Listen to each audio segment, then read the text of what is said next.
നമസ്കാരം. African ഭൂഖണ്ഡത്തിലുള്ള Spanish നഗരമായ സെവൂത്തയിലേക്ക് 10,000-കണക്കിന് കുടിയേറ്റക്കാർ അതിക്രമിച്ചു കയറിയതിനെ തുടർന്നുണ്ടായ വൻ മാനുഷിക പ്രതിസന്ധിയിൽ സ്പെയിൻ പതറുന്നു.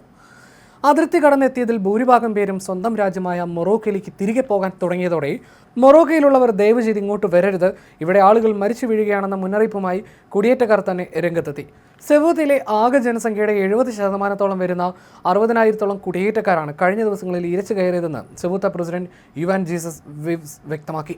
എന്നാൽ വലിയ പ്രതിസന്ധി സൃഷ്ടിച്ച ഈ അതിക്രമിച്ച കയറ്റത്തിന് പിന്നാലെ അതിർത്തിയിൽ 67ഓളം പേർ മരണപ്പെടുകയും സ്ഥിതിഗതികൾ കൈവിട്ടു പോകുകയും ചെയ്തതോടെ 48,000-ഓളം പേർ ഇതിനകം തന്നെ സ്വന്തം ഇഷ്ടപ്രകാരം മൊറോക്കോയിലേക്ക് മടങ്ങിയതായി സ്പാനിഷ് ആഭ്യന്തര മന്ത്രാലയം അറിയിച്ചു.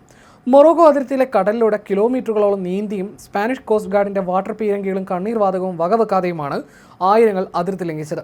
ഇതിനിടയിലുണ്ടായ തിരക്കിലും കടലിൽ മുങ്ങിത്താഴ്ന്നുമാണ് ദാരുണമായ മരണങ്ങൾ സംഭവിച്ചത്. മണിക്കൂറുകളോളം നീന്തിയാണ് പലരും സെവൂത്തയിലെത്തിയത്. സെവൂത്തയിലേക്ക് കൂടുതൽ ആളുകൾ ഒഴുകുന്നത് തടയാൻ അതിർത്തിയിൽ തടിച്ചുകൂടിയ ജനക്കൂട്ടത്തിന് നേരെ മൊറോക്കോ സുരക്ഷാ സേന ലാത്തികളും കണ്ണീർവാതകവും പ്രയോഗിച്ചതായി റോയിറ്റേഴ്സ് റിപ്പോർട്ട് ചെയ്തു. സ്പാനിഷ് അതിർത്തിയിലും സൈനിക വാഹനങ്ങൾ വിന്യസിച്ചിരുന്നു.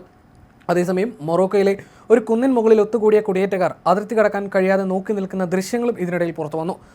സെവൂത്തയിലെത്തിയ ശേഷം തങ്ങൾക്ക് ഭക്ഷണമോ പാർപ്പിടമോ കണ്ടെത്താൻ കഴിഞ്ഞില്ലെന്ന് മൊറോക്കോയിലേക്ക് തിരികെ പോകുന്ന അഭയാർത്ഥികൾ പറഞ്ഞു. കയ്യിൽ പണം ഉണ്ടായിരുന്നിട്ടും ഭക്ഷണം കഴിക്കാൻ കഴിഞ്ഞില്ല എന്ന് ടാൻജിയറിൽ നിന്നുള്ള ഒരു യുവ മൊറോക്കോക്കാരൻ പറഞ്ഞു. 5 മണിക്കൂർ നീന്തിയാണ് താൻ ബുധനാഴ്ച സെവൂത്തയിലെത്തിയതെന്നും അവിടെ നിന്ന് ഭക്ഷണം ലഭിച്ചില്ലെന്നും സ്പാനിഷ് സൈനികർ തങ്ങളോട് മോശമായി പെരുമാറിയെന്നും ലരാച്ചെ നഗരത്തിൽ നിന്നുള്ള 20കാരനും പറഞ്ഞു. വ്യാഴം മുതൽ വെള്ളി രാവിലെ വരെ സെപ്റ്റയിലേക്ക് കടന്ന 60,000 ആളുകളിൽ ഏകദേശം 45,000 പേരും മണിക്കൂറുകൾക്കുള്ളിൽ മൊറോക്കോയിലേക്ക് മടങ്ങി. സായുധരായ സ്പാനിഷ് പോലീസും സൈനികരും നോക്കി നിൽക്കെ നഗരത്തിലെ തെരുവുകളിൽ ഉറങ്ങിക്കൊണ്ടാണ് പലരും രാത്രി ചെലവഴിച്ചത്. സ്പാനിഷ് പ്രധാനമന്ത്രി പെഡ്രോ സാഞ്ചസ് വെള്ളിയാഴ്ച സെവൂത്ത സന്ദർശിക്കുകയും വലിയ തോതിലുള്ള കുടിയേറ്റത്തെ വിമർശിക്കുകയും ചെയ്തിരുന്നു. ഇത് സ്പെയിനിന്റെ പ്രാദേശിക അഖണ്ഡതയുടെ ലംഘനമാണെന്ന് അദ്ദേഹം വിശേഷിപ്പിച്ചു.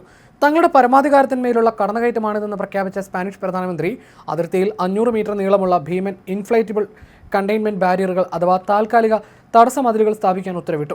വ്യാജ വാഗ്ദാനങ്ങൾ നൽകി യുവാക്കളെ മരണത്തിലേക്ക് തള്ളിവിടുന്ന മനുഷ്യക്കടത്തുകാരാണ് ഈ ദുരന്തത്തിന് ഉത്തരവാദികളെന്നും സാഞ്ചസ് കുറ്റപ്പെടുത്തി. ഇതിനിടെ അതിർത്തി സുരക്ഷ ഉറപ്പാക്കാൻ സ്പെയിൻ സൈന്യത്തെയും പോലീസിനെയും വിന്യസിച്ചതിന് പിന്നാലെ വിഷയം അന്താരാഷ്ട്ര തലത്തിലും വലിയ നയതന്ത്ര പോരിലേക്ക് വഴിമാറി.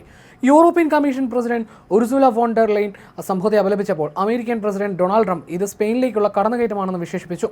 സെവൂത്തയിലെ കുടിയേറ്റ പ്രതിസന്ധിയെ തുടർന്ന് ഇറ്റലിയും ഫ്രാൻസും സ്പെയിനിൽ നിന്നുള്ള യാത്രക്കാർക്ക് മേൽ അതിർത്തി നിയന്ത്രണങ്ങളും ഷെൻഗൻ കരാർ നിബന്ധനകളും കടുപ്പിച്ചിട്ടുണ്ട്. എന്നാൽ 48 മണിക്കൂറിനുള്ളിൽ സ്ഥിതിഗതികൾ നിയന്ത്രണ വിധേയമാക്കാൻ സ്പെയിനിന് സാധിച്ചെന്നും മറ്റ് യൂറോപ്യൻ യൂണിയൻ രാജ്യങ്ങളിൽ നിന്ന് ഇതിനായി തങ്ങൾക്ക് വേണ്ടത്ര പിന്തുണ ലഭിച്ചില്ലെന്നും കാട്ടി പ്രധാനമന്ത്രി പെഡ്രോ സാഞ്ചസ് ബ്രസൽസിന് കത്തെഴുതി. സ്പാനിഷ് സുപ്രീം കോടതിയുടെ പുതിയ വിധിയെ മനുഷ്യക്കടത്തുകാർ തെറ്റായി വ്യാഖ്യാനിച്ച് പ്രചരിപ്പിച്ചതാണ് ഇത്രയും വലിയ കുടിയേറ്റ പ്രവാഹത്തിന് വഴിവെച്ചതെന്നാണ് വിലയിരുത്തൽ. കടൽ മാർഗം എത്തുന്നവരെ ഉടൻ നാടുകടത്താൻ കഴിയില്ലെന്ന വിധി സോഷ്യൽ മീഡിയയിലൂടെ അതിവേഗം പ്രചരിക്കുകയായിരുന്നു. സംഭവത്തെ തുടർന്ന് വൻ രാഷ്ട്രീയ പ്രതിസന്ധിയാണ് സ്പെയിൻ സർക്കാരിനുള്ളിൽ ഉടലെടുത്തിരിക്കുന്നത്.